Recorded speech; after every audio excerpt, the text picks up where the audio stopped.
Honestly, I was really excited to try the iPhone 16e when it was announced. I swapped out my eSIM from my iPhone 16 Pro Max, and I've been using it every day for a little over a week now. I wanted to approach this video from a user's perspective, share my thoughts on the device, and I think I figured out who this is for. I'll tell you if I think it's worth picking one up or if there's something else that better suits you. Hey everyone, it's Andrew, and welcome back to the channel. I've been a pro user since the iPhone 11, and downgrading is always interesting. Swapping from the 16 Pro Max means I'm losing a lot of features, but honestly, I've been pleasantly surprised. Let's start with design. I got it here in hand, and honestly, it's one of the best looking iPhones that has ever come out. I love the overall look and feel. It's super light in hand. It only weighs 167 grams. It has an aluminum frame with a glass back. I really like this camera setup. I think it's the best camera setup out of the lineup. But it looks absolutely gorgeous. I love the silver frame as well.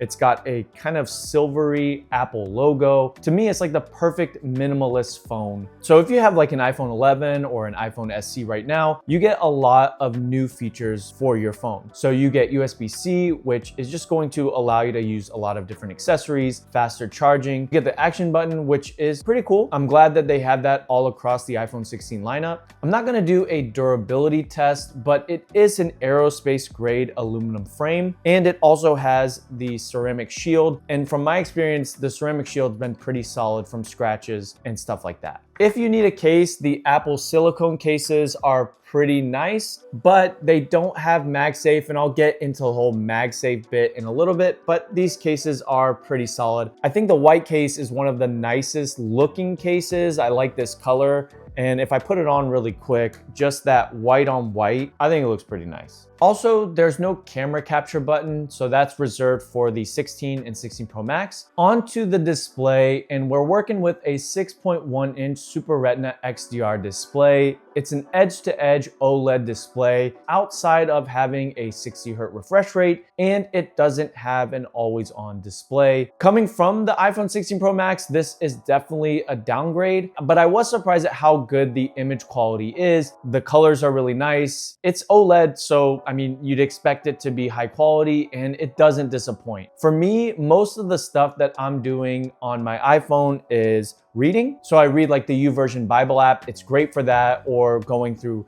Mac rumors, or reading Apple News and looking at different websites and stuff like that. YouTube is amazing on this, just watching different channels that I watch, high quality, no problems with that. Movies and TV shows, solid as well. And for social media, it's great for scrolling, going on Twitter, Instagram, Threads, all of the social media apps. I don't really use TikTok that much, but all are great, all high quality. The display it's really great. Of course, I missed the 120 Hz refresh rate, but after using this for a couple days, you kind of start to forget about it. Actually, what I miss more than anything is the always-on display. I really like to glance and see the time, especially like in the shower, just making sure that I'm on time to go to work and stuff like that. I thought I would miss Dynamic Island, but I had the notch for years with other iPhones until they announced Dynamic Island.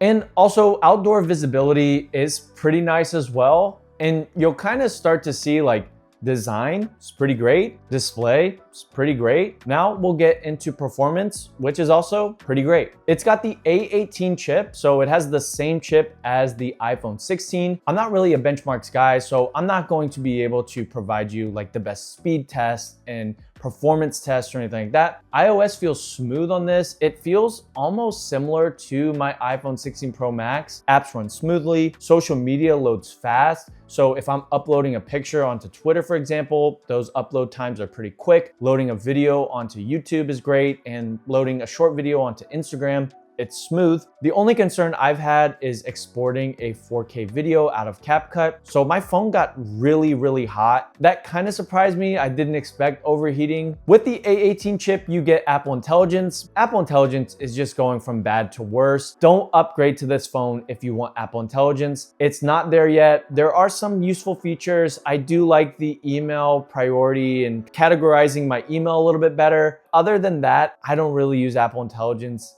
It's a real shame how bad the rollout has been. And the tagline is built for Apple Intelligence, but what can you even really do with it? I guess one kind of cool thing is if you want to use visual intelligence, you can use the action button to pull up visual intelligence, but a lot of AI features that we've been wanting aren't even coming now, maybe until 2026. Battery life is by far the most impressive thing about this device, and if battery life is important for you, this might be the iPhone to get. Apple says that you get 26 hours of video playback. So being at work all day, I'll catch up on like podcasts, music, and just YouTube videos here and there. And I've gotten home pretty much every day around 4:30, get home around 5. And my phone is at 50 to 45% every day with the 16E. I think one of my best days so far has been over 9 hours of screen on time, which is just incredible, and a few hours of just screen inactive time, which you put that all together, and this phone, if you're not touching it a lot, can last multiple days. Even as a heavy user like me, it lasts easily all day.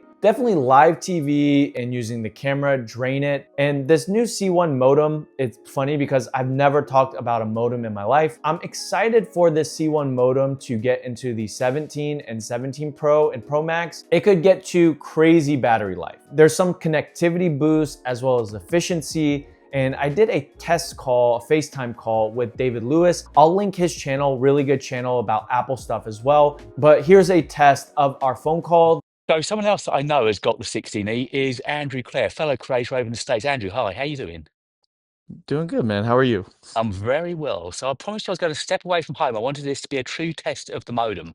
I'm in the middle of nowhere at the moment, and it's as if you're standing next to me. It's uncannily clear. The audio was super crisp. You know, he's in London and I was just blown away at how good the phone call went. Now, the big letdown is that there's no built-in MagSafe, but I am a pretty heavy user when it comes to MagSafe. And the only letdown I can see for me is not being able to use it in my car. Now, my phone has to sit in my cup holder, which is a little bit annoying, but I guess if you really don't care about MagSafe, it's okay, but you might want to consider a phone with MagSafe if that's important. And it is weird that Apple's own silicone cases don't include a MagSafe ring. I think that would have been an easy win and justification for them. So you do have to buy a third-party case. This video isn't sponsored by ESR, but they gave me this really nice clear case. That's a solid alternative for MagSafe.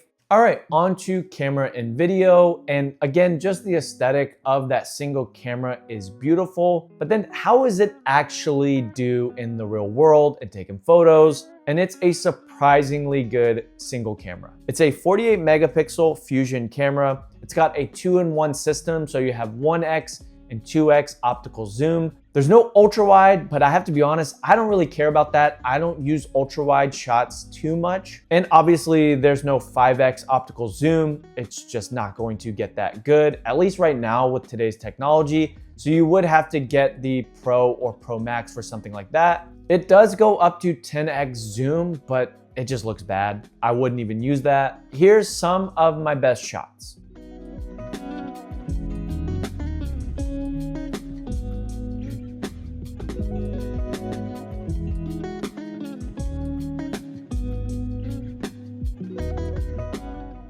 Unfortunately, I was on call all week, so I didn't get a chance to go to downtown Tampa, and I didn't get a chance to really do any night mode shots. Maybe in my 30-day review of this, I'll cover that a little bit more because I intend to keep using this phone.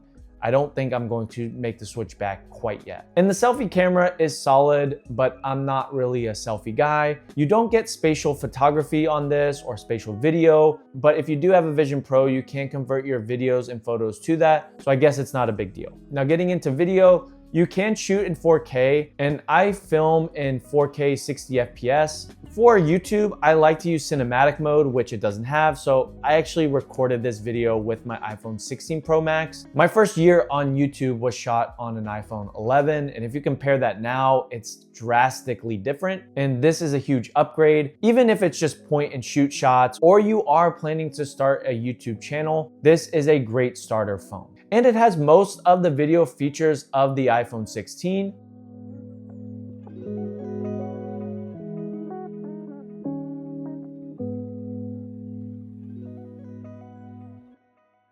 Some other features that I want to call out. The speakers on this phone are great. Let's do a quick test. All right, I'm just going to play some music from Epidemic Sound. It's royalty free.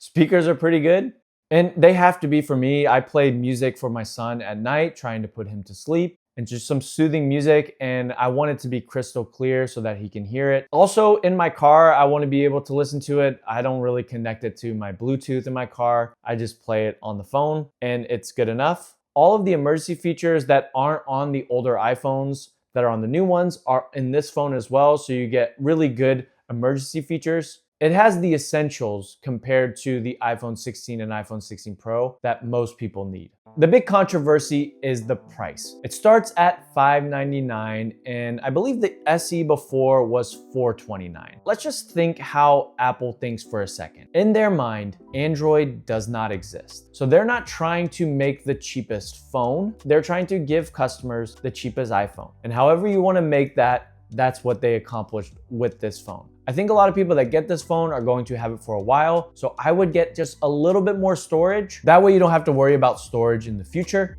And we can't forget, there's always carrier deals when you upgrade your phone. You could probably get it for $499, even cheaper. And if you're doing monthly payments, you pay like with your Apple card at Apple, it's $25 a month, which really isn't that bad. Also, Apple's trade-ins aren't that bad either. I've tried to sell my phones on eBay and other websites, and it's just annoying going through the whole process of either a bid or people asking for a very low offer. And rather than just haggling with that, Apple gives decent trade-in prices. For trading in your iPhone 11, you can get $130 off of this final price. That's not bad. That's almost to the point of the previous iPhone SE. And Apple's trade-in is hassle-free, so I would just go with that. So the big question, who is this iPhone for, and is this iPhone for you? But first, I just want to say I've been pleasantly surprised by this whole experience with the iPhone 16e.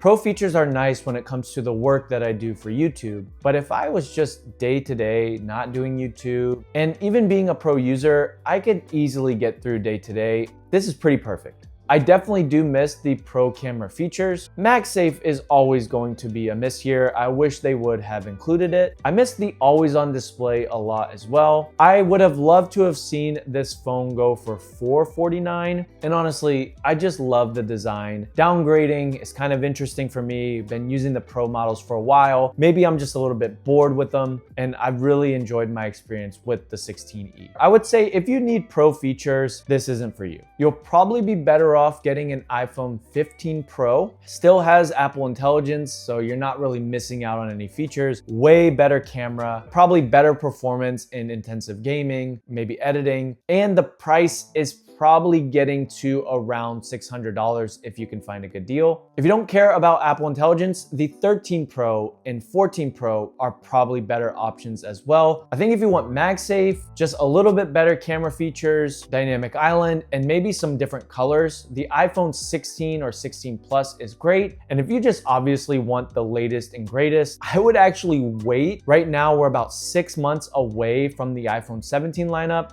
I would wait for the iPhone 17 Pro Max. The 17 Pro Max is probably going to be a good redesign and a good upgrade this year. So who should buy the 16e? Small and large businesses, it's obvious. Carriers pushing out deals. This is great for teenagers. I would say non-techie people like my wife. And I would say anyone walking into an Apple store asking for the cheapest phone should get this one. I think it'll get cheaper on Amazon soon, so maybe just wait a little bit more. Definitely go to your carrier and definitely trade in your phone. If you fit into any of those categories, the iPhone 16e is definitely for you. If you have the iPhone 16e, let us know in the comments what your experience has been like. As always, guys, thanks for watching. God bless, and I will see you on the next video.